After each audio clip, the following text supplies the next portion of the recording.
బంగారం ధర వెనక్కి తిరిగి చూడటం లేదు. రోజు రోజుకి పెరుగుతూనే ఉంది. 10 గ్రాముల బంగారం 24 క్యారెట్లు 1,17,000 నుండి 1,20,000 ధర పలికిన వారం రోజుల్లోనే 1,35,000కి చేరడం గమనార్హం. ఎందుకీ పరుగు, ఎన్నాళ్ళీ మెరుపులు అని ఆభరణాలు కొందామనుకునేవారు చర్చించుకుంటుండగా, మదుపరులు మాత్రం ఇంకా ధర పెరుగుతుందనే ఆశతో మేలిమి బంగారం బిస్కెట్లు కొనుగోలు చేస్తుండడంతో పాటుగా పసిడి ఈటీఎఫ్లలో, కమోడిటీస్ ఎక్స్చేంజీలో గోల్డ్ ఫ్యూచర్స్పై పెట్టుబడులు పెడుతూనే ఉన్నారు. అంతర్జాతీయ పరిస్థితులు, ఇతర సంకేతాలను గమనిస్తే బంగారం ధర పెరిగేందుకే అవకాశాలు ఎక్కువగా ఉన్నాయని, అనుకోకుండా ఏదైనా జరిగితే తప్ప ధర దిగి వచ్చే అవకాశం లేదు అని తెలుస్తుంది. గతంలో జరిగిన విషయాలను ఒకసారి మననం చేసుకుంటే, ప్రపంచవ్యాప్తంగా సంక్షోభ పరిస్థితులు ఏర్పడినప్పుడు, ఆర్థిక మాంద్యం ముంచుకొచ్చినప్పుడు, యుద్ధాలు జరిగినప్పుడు బంగారం ధర పెరుగుతున్నట్లు చరిత్ర చెబుతోంది. సంక్షోభ పరిస్థితుల్లో ఆర్థిక భద్రత కోసం కేంద్ర బ్యాంకులు, సంస్థలు బంగారం కొని నిల్వ చేస్తాయి. ధర పెరిగి లాభపడొచ్చని మదుపరులు బంగారంపై భారీగా పెట్టుబడులు పెడతారు. దీంతో ఒక్కసారిగా ధర పెరిగిపోతుంది. రెండో ప్రపంచ యుద్ధం ముగిసిన తర్వాత 1970లో చమురు సంక్షోభం తలెత్తినప్పుడు, 2008లో ఆర్థిక మాంద్యం ముంచుకొచ్చినప్పుడు, ఇటీవల కోవిడ్-19 ముప్పు తలెత్తినప్పుడు ఇలాగే బంగారం ధర అమాంతం పెరిగింది. ఇప్పుడు కూడా అదే జరుగుతోంది. రష్యా ఉక్రెయిన్ యుద్ధంతో బంగారం ధర పరుగు మొదలై, అమెరికా అధ్యక్షుడిగా ట్రంప్ రెండోసారి బాధ్యతలు చేపట్టాక తీసుకున్న చర్యలతో బంగారం ధర పరుగు వేగవంతమైంది. గతంలో బంగారం ధర అనూహ్యంగా పెరిగిన సందర్భాలను విశ్లేషిస్తే, పెరుగుదలకు తావిచ్చిన కారణాలు సద్దుమణిగాక ధర దిగివచ్చింది. ఇప్పుడు అదే వర్తిస్తుంది. కానీ ధర ఇప్పటికిప్పుడు తగ్గుతుందని ఆర్థిక పెట్టుబడి నిపుణులు చెప్పడం లేదు. ప్రస్తుత తరుణంలో పసిడి ధర తగ్గాలంటే రష్యా ఉక్రెయిన్ యుద్ధం ఆగాలి. ట్రంప్ సుంకాల ప్రభావం, ఆర్థిక మందగమనం విషయంలో స్పష్టత రావాలి.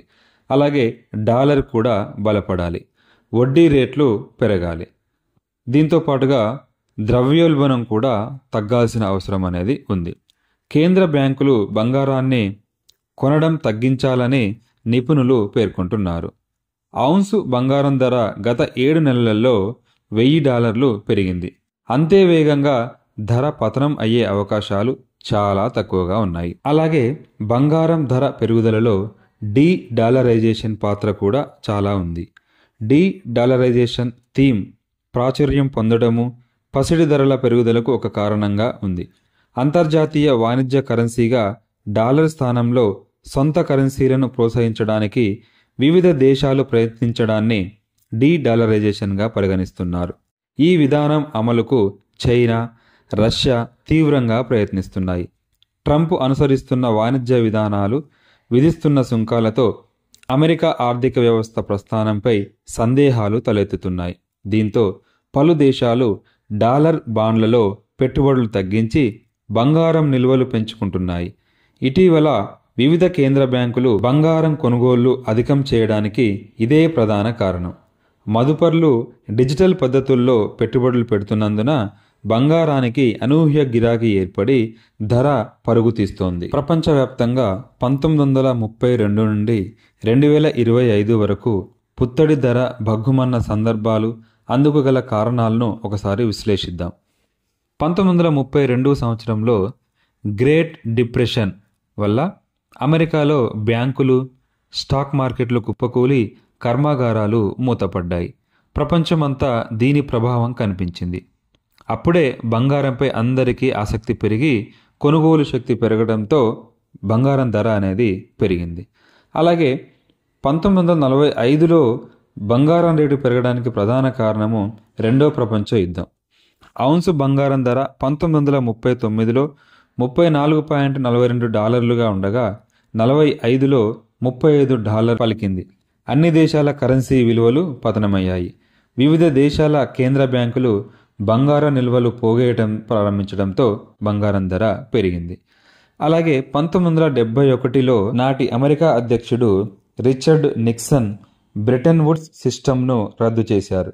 డాలర్లను పసిడిలోకి మార్చబోమన్నదే దాని సారాంశం. డాలర్ విలువకు పూచీగా బంగారం ఉండదన్నమాట. దీంతో డాలర్కు ప్రాధాన్యం తగ్గి పసిడి విలువ పెరిగింది.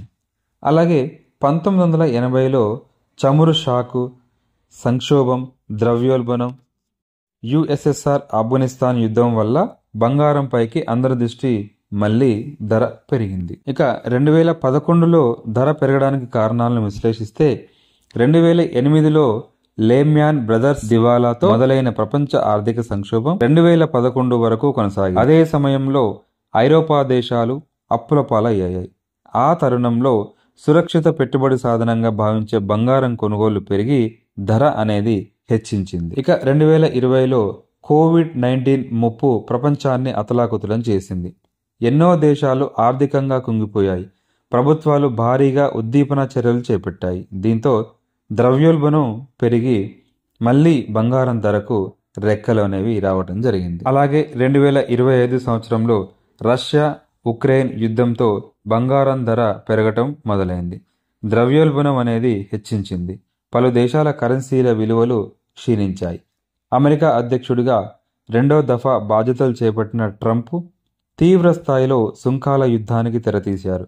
ఆర్థిక భద్రత కోసం వివిధ దేశాల కేంద్ర బ్యాంకులు బంగారం కొనుగోలు చేస్తూ నిల్వలు పెంచుకోసాగాయి.